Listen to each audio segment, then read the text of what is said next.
Stand by for action.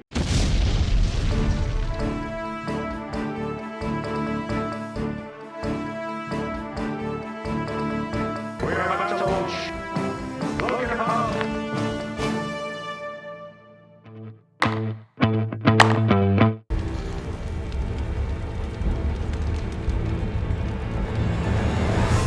I'm back.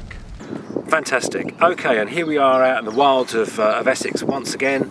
The outside broadcast unit on our equivalent of spring watch for Bloke in a pub.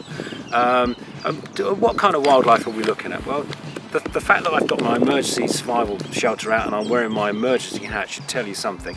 And it's particularly that in the news you might have noticed, in addition to the economic news, is that the Trump show is back on. We're getting another episode of the Trump show. I'm sorry. Donald Trump has been indicted, 12 or 13 criminal indictments for all manner of nefarious acts, and he's in the courts again.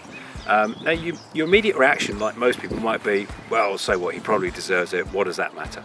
But actually, it could presage some very, very important events that we need to be mindful of when we're planning for our financial future.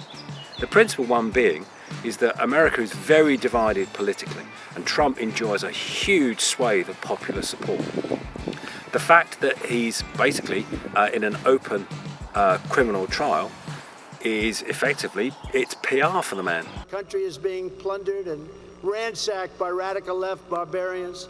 And in the strange Alice Wonderland world of American politics, it might well be that level of popularity swells the support that he gets in the Senate, possibly to become the Republican nomination for the next presidency, which will start being contested in about the next year's time. Now, if that happens, you've got someone who said a few years ago, Vladimir Putin, oh, there's a man I could do business with. That could undermine American support for Ukraine. Donald Trump was never a big supporter of NATO, although it's been bolstered recently, so it could lead to lack of support for the US for NATO. And the ramifications for Europe, and therefore for the rest of the world, are enormous. So although it looks like a sideshow, these are things we need to be really mindful of in our financial planning, particularly for the investment structures that we put in place.